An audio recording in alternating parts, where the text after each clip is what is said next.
Secrets of Heaven. Read, understand.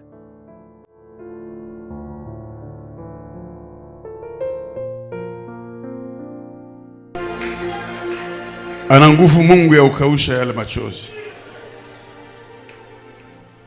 Gereza inajaa watu ambao hawakukosa. Gereza inajaa watu ambao wana haki, lakini hakuna mtu aliwasikia. Hii familia ya Dani ni watu ambao wanaishi maisha ya kuonewa. Nimeona juzi pia wanapiblia foto ya garsomo ya Goma, alikuwa mchuruzi tu wa matelefoni, wanamlunguza naye. Hakuiba cha mtu. Washtaki wanasema nyuma haiko huyu ndio aliiba, lakini tumaini ya familia inakufa. Utajikaza tu kuishi na watu vizuri, mwisho wanakulamshia maneno. Unakaa unaangalia, nilijitahidi sana, nilijifanya hata gisi sizoee kuwa hii shida inatoka wapi. Hakuna mtu anayekuonea huruma. Ukiwa kwa mlango wa Dani, unaishi na mume lakini anakuona kama mtumwa. Unaishi na mke lakini haone thamani yako, tena nyoka ya barabarani. Utashikuta ulikuwa na mtu mmoja shida, lakini watu wote wanakuacha, wanakuinukia vikundi vikundi. Unainua macho unasema huyu ndio nilimkosea, lakini sasa ninyi mnajiunga nyote namna gani? Ni nyoka ya barabarani. Secrets of Heaven. Read, understand.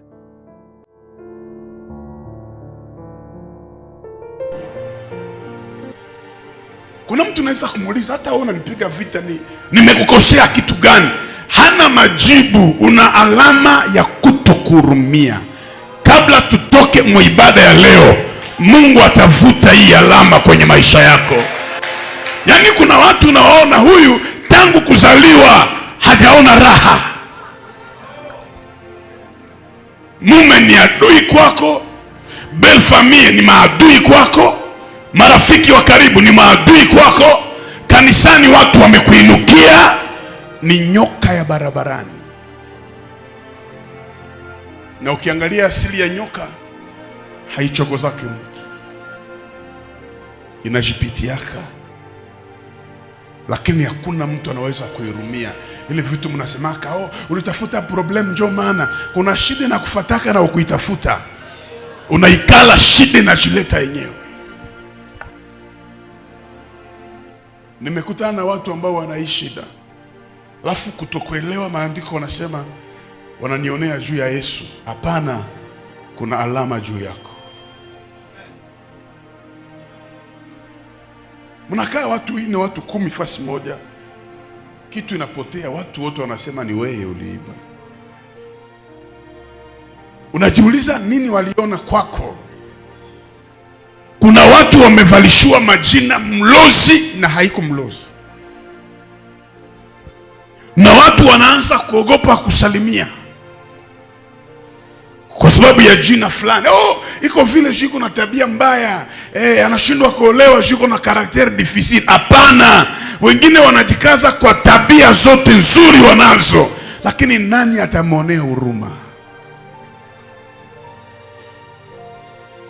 Nani atamonea huruma? Dada moja ananiambia, mwalimu, kuna kijana tulianza naye uchumba, hana chochote, nilimsomesha mpaka university, nilimfanyia kila kitu. Siku ya defense yake akanambia siko niveau yake, akanionyesha niveau yake. Wengine wanapochoka ndio wanaamua kuvuta bangi. Anaona vile dunia hainionee huruma, niingie hata kisoda, nikunywe hata pombe, nivute hata bangi, kwa sababu kila mtu anamuona kama kitu kisichofaa. Roho amenituma nikwambia na kujua, na anakwenda kuponyesha vile vidonda ambavyo vipo juu ya maisha yako. Unajua kinauma mtu sana kunyang'anywa haki yako. Inauma sana. Inauma sana. Inauma sana kusemewa uongo wakati unajua ukweli. Inauma sana. Na haupewe nafasi ya kusema. Ukitaka kusema unataka nyamaza. Hauna haki. Nazoea kwenda gerezani kuangalia wafungwa. Na kuna wafungwa ambao wanakuwa wazi kuniambia. Ananiambia, Apotre, mimi niko hapa kwa sababu nimeua. Mwingine anasema mimi niko hapa kwa sababu nilibaka. Hapa Mzeze, mama moja akanambia, mimi sikufanya chochote, nilikamata mayatima kuwasaidia. Na mwisho wakanifuata wakasema, niko na watumwa wakuu wa mwizi, sasa hivi niko condamné à mort na hakuna mtu wa kunisemea. Ndio maana mtu akikwambia uache maombi, anaua maisha yako. Dunia inaweza kukuvika kitu ambacho haujue mwanzo na mwisho. Hakuna atakaye kuonea huruma. Ona Samsoni, mtu wa familia ya Dani, walipomshika hakuna mtu alimuonea huruma. Hata Delila alikuwa analamuka asubuhi, anaambia Delila nakupenda, na anasema nakupenda, anatosha makuta ya rasio mfuko, anapatia Delila, iko na besoin anampatia. Kumbe Delila iko nafanya complot ya kumwangamiza Samson. Ni nyoka. Mpaka wateshi wake walikuja kumshika Samson. Wakaona huyu, tukamate chuma za moto tuingize kwa macho yake, hakuna mtu anaweza kumonea huruma. Geukia ndugu yako mwambie, ukikosa huruma ya watu tafuta ya Mungu.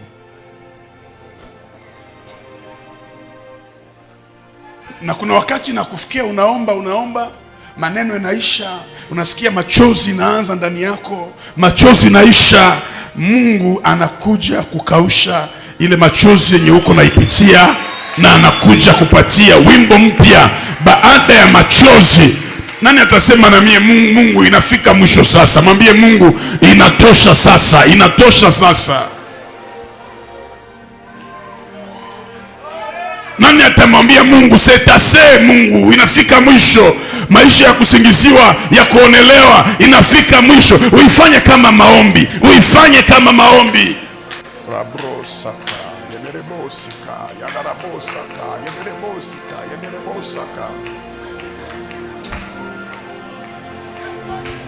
Ni mwisho sasa Bwana. Kitika tu babe.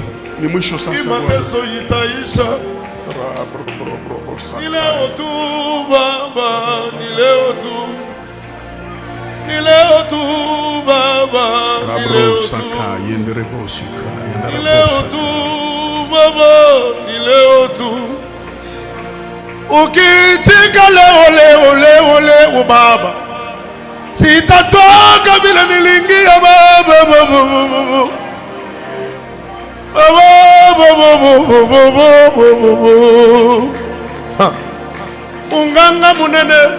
Unganga munene Yesu, unganga munene kuya utunze batu. Docteur Jésus Yesu, Docteur Jésus yako sala bikamwa. Unganga munene Yesu, Jehova, unganga munene usikilie kuya huruma, utunze batu ba. Utonea huruma. Niko na habari njema kwako. Mungu anakuja kukausha machozi yako. Najua couple moja, fasi moja nilikwenda kuhubiri, wanaanza katika umaskini tu. Mume hana chochote, mke hana chochote. Mungu ni wa huruma, anakumbuka walio wake.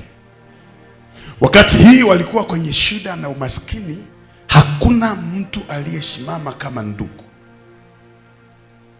Hakuna mtu aliyepiga kifua kusema huyu ni kaka au ni dada. Wote waliwaachilia. Zaidi ya miaka 16 Mungu akaanza kuwainua pole pole. Shetani ni mbaya sana. Mume akagongwa na gari na akakufa.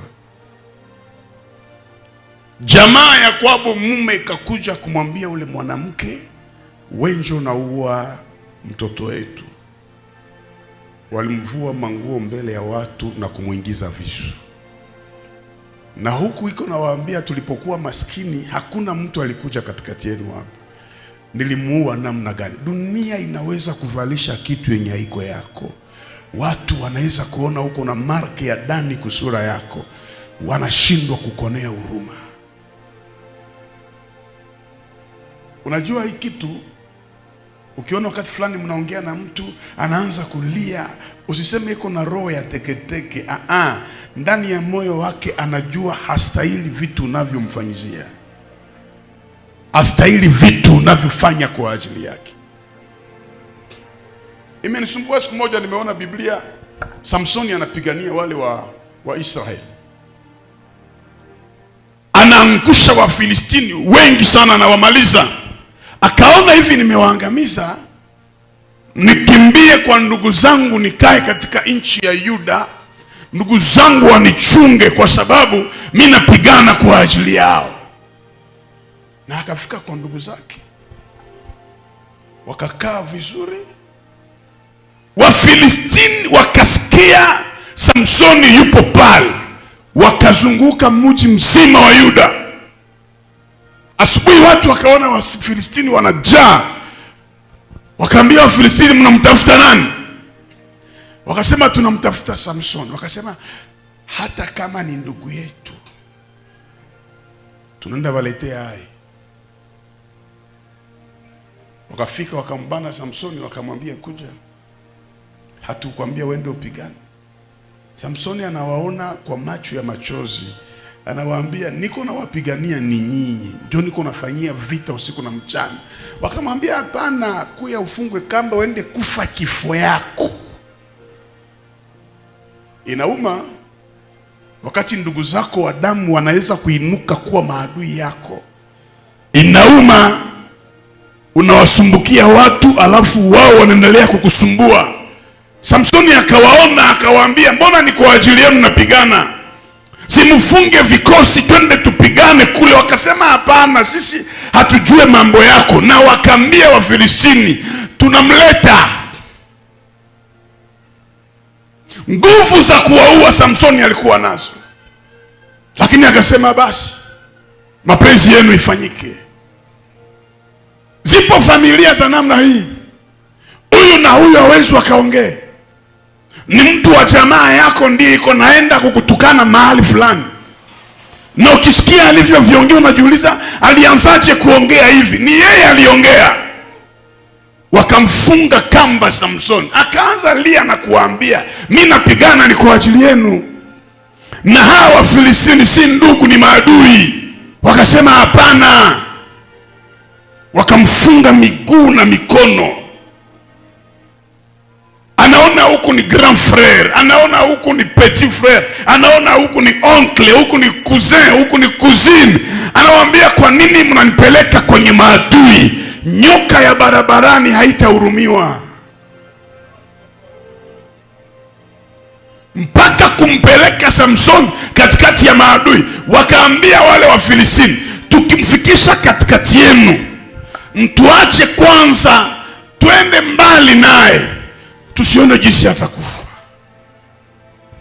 Asema walipomfikisha katikati yao kulikuwa zaidi ya 1000 soldats Filistin, na kila mtu alikuwa na silaha. Samsoni akaona jinsi ndugu zake wanaenda, akaona jinsi maadui wanamzunguka, akainua macho juu. Roho Mtakatifu wa huruma akashukia Samson, akalokota mfupa ya punda, kichwa ya punda, na akaanza kuangamiza maadui yake. Nataka mwambie mtu mmoja hivi, usijiue kwa ajili ya watu wanakuua. Watu wanapokuacha usiwaangalie tena, inua macho juu, bado kuna yule ambaye hawezi kuacha. Kila mtu wa dunia hii anaweza badilika, anaweza geuka. Mwenye hawezi geuka kwa maisha yako ni Mungu peke yake ambaye yupo juu. Na ukiangalia dunia ina mipaka, lakini juu iko wazi, na Mungu anaweza kuanzisha tena historia yako mpya leo. Ambia ndugu yako usishangae, hata ndugu zako wa damu wanaweza kubadilikia. Zipo jamaa za mikoshi, unaisaliti damu yako kiujinga. Nani ataonea Samsoni huruma?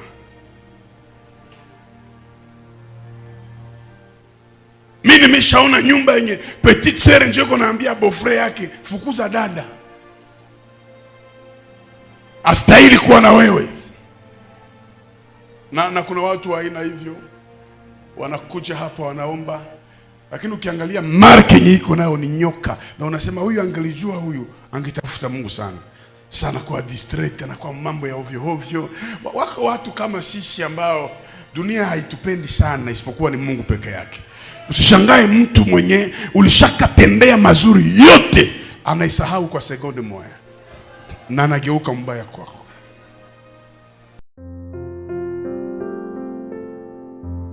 Secrets of Heaven. Read, understand.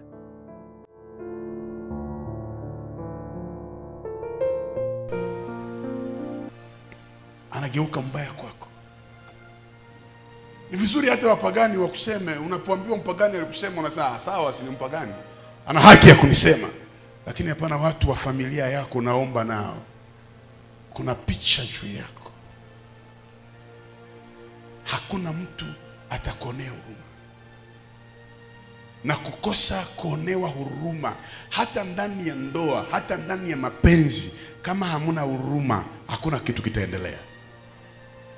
Kuna wakati mapenzi inaishaka, yote inapotea, lakini huruma inabaki.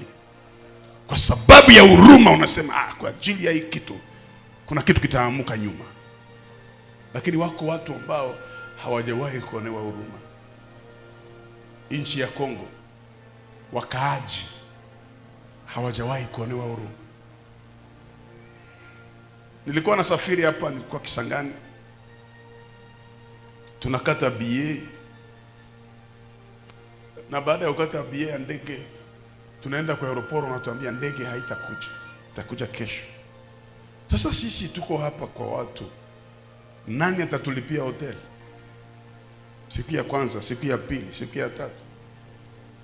Lakini ingelikuwa ni population ndio yenye ilichelewa ndege, wangemlipisha amande. Unaona kama victime wa kwanza mwinchi ya Kongo ni people tu. Bingi baliongeaka vyabo atujue, lakini yuko nakufa mwa hii vita usiku na mchana ni people tu. Wende kwa Istigo, uone mtoto wapata hapa, uko unashimama unisaidie, niko mkimbizi. Mtu mwinchi yake, nani anaweza kuonea mkongomani huruma? Monisco ikikuye na kia pora, oro iko naenda, diama inaenda, kasteriti naenda, lakini mkongomani hana kiatu. Nani akumonea huruma? Yani sisi tunaonekana kama nyoka. Na iniza lamka siku moja unapigwa vita, unashtuko yanatokana, unashtuko yanasema, unashtuka, unaangalia watu wote, sina makosa. Mtu mzima anaonaka hawa sijawakosea. Nini inaweza kulirudilia mabaya hivi? Nyoka ina alama ya kutokuonewa huruma. Mungu wa Jehova nisi ya kuangalia. Amen, amen, amen. Asikone tu huruma, lakini pia avute ile marke kusura yako. Atoshe ile marke kusura yako.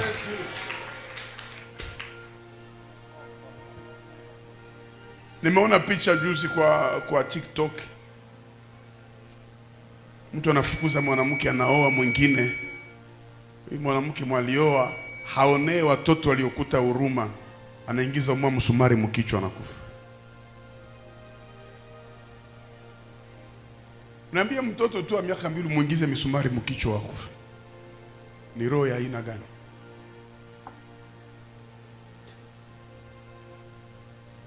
Niliwaambia nilipokuwa nakwenda kuhubiri Beni kule zamani, na ile vita yatokea, kuna watoto walikuwa wanakusalimia pale, tunacheka na wale watoto mpaka tunacheza nao mpira. Walinitumia picha hapa, butoto wa 2 ans 3 ans wanabukata maseksi, wanabukata vichwa wote wanakufa. Huu nao ulifanya nini mwa hii vita? Hakuna anayekuonea huruma. Tunaishi sisi watumishi wa Mungu Utaanza na mtu ajui chochote, hana kiatu, hana chote, unampa heshima, unamfundisha Mungu, unamuonesha mbatu anamjua, kesho anakugeukia wewe, anakuingiza visu. Hakuna anayetuonea huruma. Mko nasi mambo ikiendeka vizuri, mambo ikikataa mnatafuta kanisa nyingine. Mko nasi afya ya mwili ikiwa. Si amezikwa mchungaji mmoja Bukavu pale, alihubiri makanisa karibuni zote, lakini anakufa, anazikwa. Watoto wake leo ni maibobo mbarabara, wako na lomba chakula ya kukula. Roho ya huruma kwenu ni ndogo sana.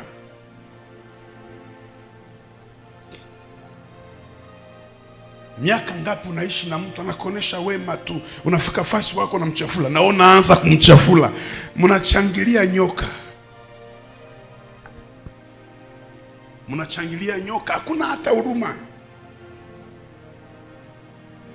Ndio pale mnaona watu mbarabara, wengine wako na mawazo ya kwenda kujiua. Mwingine anasema bora nikunywe sumu nife, nitoke mwa hii dunia. Watu wanaotonea huruma ni wachache sana. Hasa wanaume waonewe huruma. Majukumu yote anaweza kuifanya, na mwanamke anasema kesho yalifanyia kitu. Na wakati nilitafakari sana hii maisha ya Dani, nikasema kwa nini tu Dani? Kwa nini yeye? Kwa nini yeye iwe hivyo? Unajua sisi tumetembea nchi nyingi sana, na nchi zingine unafika mtu anakuambia kuna 45 50 hayasikiaka mlio wa risasi. Mtu anakuambia anakomaa maisha yake yote, haiwe kutembea na miguu. Njoo nini? Sasa kwa nini tu Kongo? Kwa nini tu Dani? Kwa nini? Ni kwa sababu Dani ni justice. Dani ni haki ya Israeli. Shetani akijua vitu Mungu alivyovificha ndani yako, vita vitakuwa vingi zaidi ya kawaida. Shetani anataka uabandone, uache njiani mpaka uamue kufa.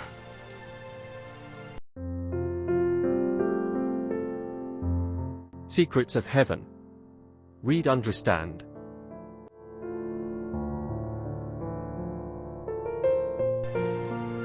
Habari njema ninao kwako. Mungu atakutosha kwa familia ile ya laana na atakubadilishia mlango. Nani ataomba na mie kwa nguvu? Sema kwa jina la Yesu. Asubuhi ya leo, hii maisha Baba ya kuonewa, ya kusingiziwa, ya kukataliwa bila sababu, mimi naikataa hii maisha katika jina la Yesu. Anza kuomba. Minakatala kwanza leo, minakatala Yesu my justice. Minakatala kwanza leo, minakatala kwanza leo.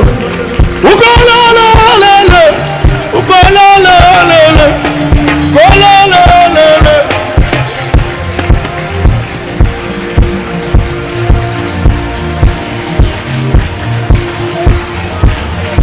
Hakuna mtu wa huruma kwa ajili yetu, e Bwana. Hakuna mtu anayeponea huruma. Bwana utusaidie. Rehema na huruma yako siwe juu yetu. Ukolalala, ukolalala, ukolalala. Minakatala kwanzia leo Baba. Yesu minakatala maisha ya kuria. Minalia sana, minangaika sana kwanza leo Baba. Geukia ndugu yako pale ulipo, shika mkono wa kuume. Mwambie ndugu yako usijiue. Usikate tamaa. Usiache ndoto zako. Mungu anakujua. Mwambie wewe ni shujaa. Umepambana sana. alama unazo, Mungu anakuwekea taji. Vita unavyovipitia labda ingelikuwa mwingine kama amekufa tayari, lakini mpaka sasa unaendelea kuishi. Usijiziki. Zika jana yako, zika maumivu yako, zika shida zako, na uinue macho juu. Kuna rehema za Mungu juu ya maisha yako. Nani ana makofi zaidi ya jirani yake? Unaweza yote. Saka. Unaweza yote. Mtu mmoja anipe amen vizuri. Wale watu walio na hii alama hapa, kuna watu 1, 2, 3, 4. Mtu anaweza kia vizuri, anapatia $100, anakufika hako anaruka. Anakufika hako anaruka. Anapatia huyu, anapatia huyu, wewe anaruka. Wale watu ambao wanaosafiri masafari hizi za barabarani, kuna fasi unafika, babandimu nakutana nao. Wanaangalia mgari kila mtu, kisha wanasema wewe shuka. Sasa wanasema mimi nilibafaa nini? Wanasema wewe shuka. Wanaukata kichwa mbele ya watu. Wanasema wewe njoo echantio. Wewe tu njoo waliona mbatu yote. Kuna alama iko juu yako. Utakuwa hauyafanya chochote, batu wanasema wewe njoo ulikifanya. Unasikia habari kwa mbali, unasema mbona iko sana mimi mko naeleza na mimi sijui mwanzo na mwisho. Na kuna watu ambao wakikuvalisha neno itakamata. Wako humu. Mtu anakaa na kutungia kitu, anasema ni yeye alisemaka hivi, alifanyaka hivi. Ule mtu aliyesemewa hajue mwanzo, hajue mwisho. Ni mark, ni alama tu ya kusema huyu ni nyoka ya kuonelewa. Mkijua maisha ya kiroho sana, hamwezi chukiana. Mkijua maisha ya kiroho sana, mtatafuta Mungu awasaidie. Basi mimi napata vita, niende ukanisa ingine. Ile marke iko atakuli watakufuata tu. Utavuma mwezi 2, 3 na bayaona marke. Siku itaonekana, utaregrete pourquoi utokaka kwa Jehova Nisi. Heri vita vya kwenu kuliko vita vya kwenda kutafuta. Shetani akitia ile kitu kwenye maisha yako, utakosa amani maisha yako yote. Wanaambia watu mkuye, mulete madossier zenu, mtapata makazi. Nyinyi wote mnaleta, kama ndugu mwali niambia ushuhuda yake jana. Anashauria mtu mwana, mwambia utajibia hivi na hivi na hivi. Mwenye alishauria anapata kazi, ye mwenye akili anakosa kazi. Ni marke tu yenye namwambia we kala fasi moya, hauna ruhusa ya kupata kazi. We ni mafimbo. Fimbo za njaa, fimbo za maneno, fimbo za bayere, fimbo za batoto, fimbo za estoma, fimbo za kila kitu kumwili moya. Na Mungu akitukusanya kusema mna maombi ya siku 40, anataka asaidie mtu fulani.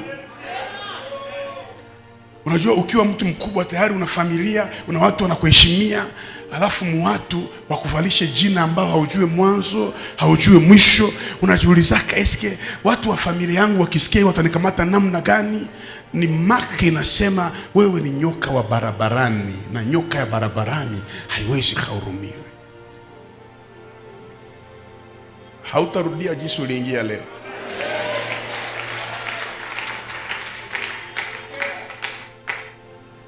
Ndio pale uko na mtu mwenye ni bwana yako meiko na kuambia maneno, anasema kwanza nilikowaka par accident. Kwanza hauko niveau yangu. Kukuangalia gishi uko haunistahili.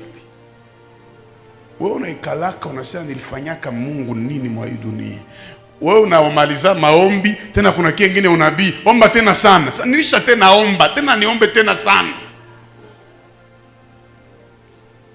Alafu unashangaa kuna wengine ambao hata ile kuomba yenye uliomba wao hawana nayo, lakini maisha tu iko inaendelea vizuri.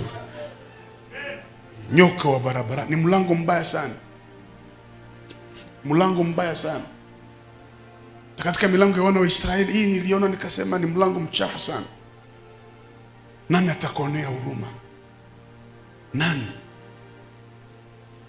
Na shetani akitaka sasa akumalize, anakuongezeaka afya, cho unavimba, hata umwambie mtu nikopesha anasema uko nazo. Kwa sababu hakuna mtu atakuonea huruma. Anakuvalisha marke yenye haiko yako, wanakuwa nafikiri ke huyu deja ni patron, huyu deja shakaolewa zamani, huyu deja unaanza ugopewa na watu barabara. Hakuna mtu anaweza kuonea huruma nyoka ya barabarani. Yes, mnasemaka hapa huyu haolewe, unajua alikuwa mbaraga. Kuna mambaraga walitoka mbwate de nuit. Mimi nawajua, mtu anatoka mbwate de nuit. Anakia tengeneza maisha yake, baba Mungu anisamee, nilikuwa mbaraga sana, niliavorte plus ya 17 grossesse. Mimba 17 anashuhudia. Namwombea anaenda kama Bukavu kule. Haijapita miezi 7 8 anakia nipatie invitation, anaolewa na pasteur na alizala mapasa. Alolewa na pasteur na zala mapasa. Na alipokea na pastor kuniangalia, nikamwangalia macho nikasema Mungu ni mkuu. Sasa wewe uko unajikilpabilize pale, mimi niko hivi juu ya dhambi zangu. Ukipata mhubiri wa roho mbaya anakukumbusha dhambi yako, njoo utajiua sasa ile siku. Shida haiko wewe. Kuna marke iko juu yako. Kuko marke iko juu yako. Kuna watu waliua, wakina Paulo na Sila walichinja watu, waligeuka mitume. Unaambia mtu anaolewa yuko vierge, anapana ubikira yake kwa mtu, inafika nifanye ule mtu ajue valere yako, kesho anakuletea sidamu nyumba. Anakuacha pale, unakwasa kitu yenye hauna valere yoyote, ni marke. Lakini kinachonibariki, Mungu achaki walio wake. Nyie tuje mnaishi upumbafu ya kujifungia, nilifanyaka hiki ndio maana niko hivi, nilifanyaka ndio maana niko. Hapana. Neema ya Mungu ikushukia haiangali yake jana na juzi yake. Watu wengine ni wabaya zaidi yako maelfu wewe, lakini Mungu anawaonekania. Kwa hiyo acha kujihukumu. Haki yako itarudia kuwa yako. Labda ya kufikia siku napata huruma. Mara ngapi namtana watu ambao alishaitwa mlozi, kila mtu ananiambia mlozi ule, mlozi. Unauliza Mungu, Mungu anakuambia haiko mlozi. Unauliza mwenye shida anakuambia na haiko mlozi. Yeye peka anakuambia si yeye mlozi njoo nini? Na Mungu anakuambia huyu haiko mlozi. Kuna mtu anakuambia alimlota ni mlozi. Kuna mtu anakuambia alitabiri ni mlozi na anachafuliwa jina vile. Utasamba jina za watu. Dhambi ya kinywa iko mbaya zaidi. Na hivi ndio maisha yetu likuwa sisi. Tulikuwa kama nyoka. Mimi nilikwambia sikuwa na baba, sina mama, nazaliwa yatima. Hata mjamaa nani anakuonea huruma? Unafanya kazi zote lakini kula wakati mwingine hautakula. Anakuambia wewe hautakula, utakula kesho. Mwenye anatoniaka huruma iko umoya. Walimtobola macho, lakini wakati alinua macho juu akamwomba Mungu rehema zake, nguvu zikamrudilia tena. Mungu anaweza kukurudishia heshima. Nafasi ulipoteza heshima. Kwa wima mahali ulipo. Abonnez-vous, aimez et activez le cloche de notification.